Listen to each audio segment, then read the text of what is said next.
एक छोटे से गांव में एक गरीब किसान रहता था, रामलाल। उसके साथ उसकी पत्नी, बेटा अर्जुन और बहू सीमा रहते थे। घर बहुत मुश्किल हालत में था। खेत सूख चुके थे और फसल बिल्कुल नहीं हो रही थी। एक दिन रामलाल बहुत परेशान होकर बोलता है, बेटा अर्जुन, पता नहीं हमारा ये घर कैसे चलेगा। न खाने को कुछ है, न खेत में फसल तैयार हो रही है।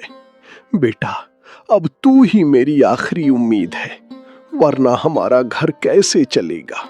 पिताजी, आप चिंता मत कीजिए, मैं हूं ना, मैं सब ठीक कर दूंगा। चाहे मुझे कुछ भी करना पड़े, मैं आपको और माँ को कभी दुख नहीं होने दूंगा। अर्जुन बेटा, तू चिंता मत कर, सब ठीक हो जाएगा। मुश्किल समय है, इसलिए मन घबरा रहा है, लेकिन भगवान सब देख रहा है। हम मेहनत करेंगे तो रास्ता जरूर निकलेगा। तू हिम्मत मत हारना बेटा, हम सब तेरे साथ हैं। अर्जुन जी, मैं भी यही सोच रही थी। घर में अनाज लगभग खत्म हो गया है। आज किसी तरह गुजारा कर लिया, लेकिन आगे कैसे होगा समझ नहीं आ रहा। रोज रोज उधार लेना भी ठीक नहीं है। कुछ ना कुछ करना पड़ेगा, वरना हालत और खराब हो जाएगी। पिताजी, अब हम हार नहीं मानेंगे, चाहे कितनी भी मुश्किल क्यों ना हो।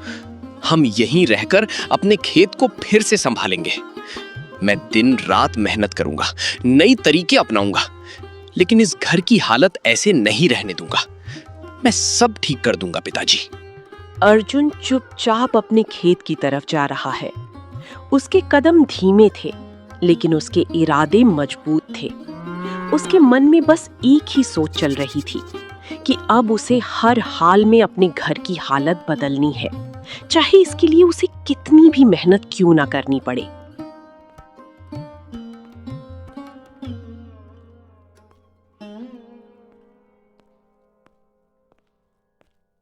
अर्जुन धीरे धीरे चलते हुए अपने खेत पर पहुंचता है।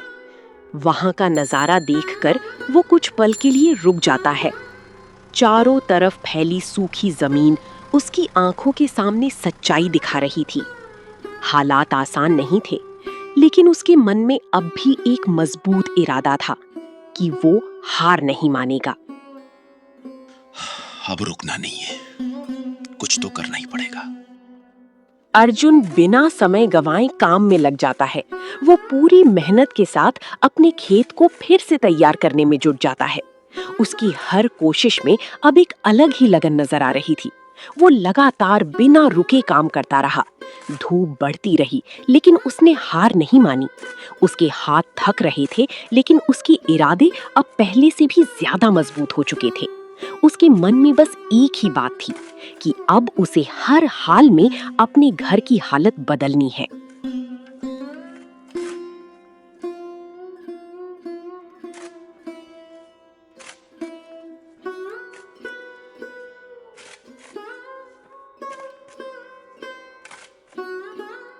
लगातार कड़ी धूप में काम करते करते अर्जुन थक जाता है।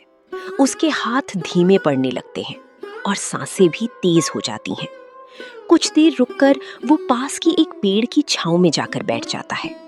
वो चुपचाप बैठा रहता है, जैसे अपने आप को संभाल रहा हो, लेकिन उसके चेहरे पर अब भी हार नहीं, बल्कि आगे बढ़ने की जिद साफ नजर आ रही थी। एक दिन में सब कुछ थोड़ी बदलता है, धीरे धीरे ही सब ठीक होगा। बस मेहनत करते रहना है। कुछ देर बैठने के बाद अर्जुन को अपनी प्यास का एहसास होता है। कड़ी धूप और लगातार मेहनत ने उसे पूरी तरह थका दिया था। उसके होंठ सूखने लगे थे और अब उसे पानी की सख्त जरूरत महसूस होने लगी थी। बहुत प्यास लग रही है, लगता है अब घर जाना पड़ेगा। घर जाकर ही थोड़ा आराम मिलेगा और पानी भी पी लूंगा।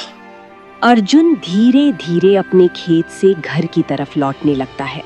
उसके कदम भारी थे, लेकिन उसके मन में अभी भी वही जिद थी कि वो हार नहीं मानेगा।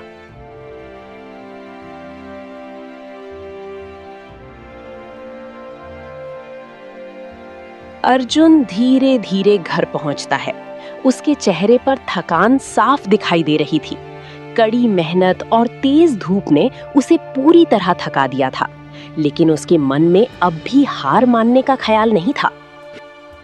अर्जुन धीरे धीरे घर के अंदर आता है। घर में शांति थी। उसके माता पिता आराम कर रहे थे और सीमा चुपचाप बैठी उसका इंतजार कर रही थी। अर्जुन जी, कहाँ चले गए थे तुम? बिना बताए मैं कब से इंतजार कर रही थी।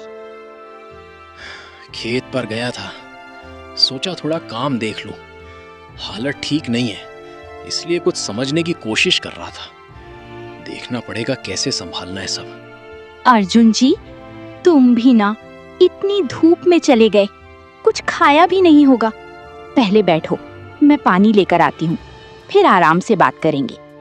सीमा तुरंत उठती है और अर्जुन के लिए पानी लेने अंदर चली जाती है। उसके कदमों में जल्दी थी और मन में चिंता। सीमा कुछ ही देर में पानी लेकर आ जाती है। अर्जुन पानी पीता है और थोड़ी देर बाद उसे कुछ राहत महसूस होती है। हाँ, अब थोड़ा अच्छा लग रहा है। बस काम देखना जरूरी था। पानी पीकर अर्जुन को थोड़ी राहत मिली, लेकिन उसके चेहरे की थकान अब भी साफ नजर आ रही थी। तभी पीछे लेटी हुई उसकी माँ धीरे धीरे उठती है और अर्जुन को देखकर चुपचाप उसकी तरफ देखने लगती है, जैसे उसके मन में कई सवाल और चिंता एक साथ चल रही हो। अर्जुन बेटा, आ गया तू? मैं देख रही थी तू सुबह से कितना काम कर रहा है। इतनी धूप में खुद को इतना मत थका। तेरी हालत देखकर दिल घबरा जाता है, लेकिन मुझे पता है तू हमारे लिए ही इतना सब कर रहा है। भगवान तेरी मेहनत जरूर रंग लाएगा बेटा। माँ, आप चिंता मत करो, मैं ठीक हूँ। थोड़ी मेहनत जरूर लग रही है, लेकिन अब रुकने का वक्त नहीं है। अगर हम अभी मेहनत नहीं करेंगे तो हालात कभी नहीं बदलेंगे। हाँ, बस भरोसा रखो, मैं सब संभाल लूंगा। माँ, सीमा, मैं थोड़ा बाहर जा रहा हूँ। देखता हूँ कहीं कोई काम मिल जाए। कुछ ना कुछ तो करना ही पड़ेगा। अर्जुन बिना देर किए बाहर निकल जाता है।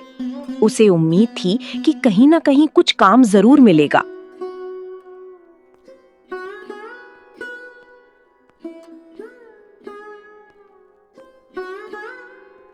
अर्जुन काम की तलाश में घर से बाहर निकल आता है। उसके मन में बस एक ही उम्मीद थी कि कहीं ना कहीं उसे कुछ काम जरूर मिल जाएगा।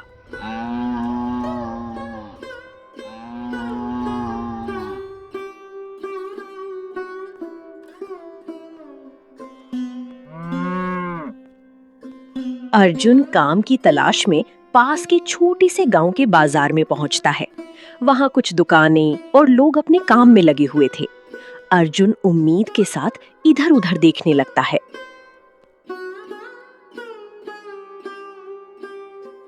आओ भैया, क्या चाहिए? हमारे यहाँ सब मिल जाएगा। चावल, आटा, दाल, जो चाहिए बता दो। भैया, सामान तो नहीं लेना, दरअसल मुझे काम चाहिए। अगर यहाँ कोई काम हो तो बता दीजिए, मैं मेहनत करने को तैयार हूँ।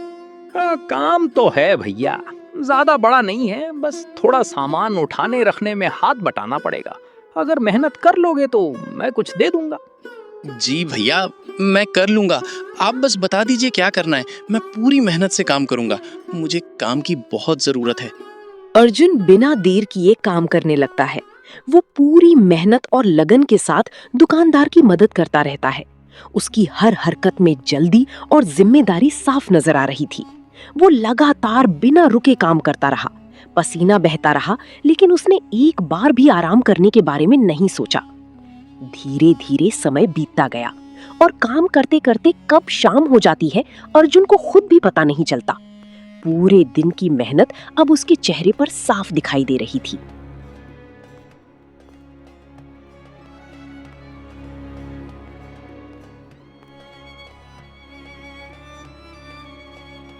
अरे भैया, अब तुम्हारी छुट्टी हो गई है।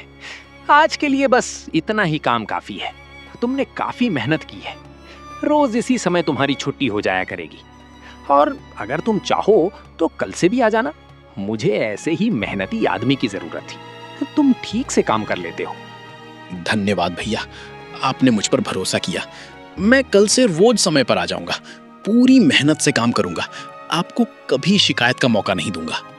भैया, तुमने आज बहुत मेहनत की है, इसलिए मैं तुम्हें ये अनाज की बोरी दे देता हूँ। आज मेरे पास पैसे कम हैं, तो पैसे की जगह ये अनाज ले जाओ, घर में काम आ जाएगा। भैया, आपका बहुत बहुत धन्यवाद, ये मेरे लिए बहुत बड़ी मदद है। घर में सच में अनाज की जरूरत थी। मैं आपकी ये मदद कभी नहीं भूलूंगा और कल से और भी मेहनत से काम करूंगा। अर्जुन अनाज की बोरी लेकर घर की तरफ लौटने लगता है। उसके कदम पहले से हल्के लग रहे थे। चेहरे पर थकान के साथ एक हल्की मुस्कान भी थी, क्योंकि आज उसकी मेहनत रंग लाई थी।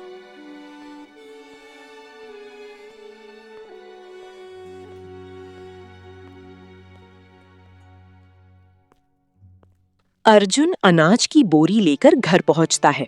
उसे देखते ही घर वालों के चेहरे पर हैरानी और खुशी एक साथ आ जाती है। अर्जुन बेटा, ये क्या लेकर आया है तू और कहाँ से लाया? माँ, ये अनाज है। आज मैं गांव के बाजार में काम करने गया था, वहीं थोड़ा काम किया, उसके बदले में ये मिला है। अच्छा, तो तुझे काम भी मिल गया? बेटा, ये तो बहुत अच्छी बात है। आज तूने घर की बड़ी चिंता हल्की कर दी। भगवान तुझे हमेशा मेहनत करने की ताकत दे। तेरी मेहनत जरूर रंग लाएगी। अर्जुन बेटा, आज तूने सच में मेरा दिल खुश कर दिया। मैं जानता था तू मेहनत करेगा, लेकिन आज तूने घर के लिए जो किया है उससे एक उम्मीद जाग गई है। बस ऐसे ही मेहनत करता रहे, धीरे धीरे सब ठीक हो जाएगा। उस दिन के बाद अर्जुन ने मेहनत करना जारी रखा। वो रोज उसी लगन के साथ काम पर जाने लगा।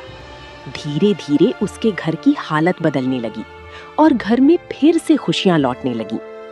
मुश्किलें अभी भी थीं, लेकिन अब उनके पास हिम्मत थी और सबसे बड़ी बात उम्मीद थी। अर्जुन ने ये साबित कर दिया कि अगर इंसान सच्ची दिल से मेहनत करे और हार ना माने, तो एक दिन हालात जरूर बदलते हैं। कहते हैं, मेहनत कभी बेकार नहीं जाती। अगर आपको ये कहानी पसंद आई हो तो वीडियो को लाइक करें और ऐसी ही कहानियों के लिए चैनल को सब्सक्राइब करना ना भूलें।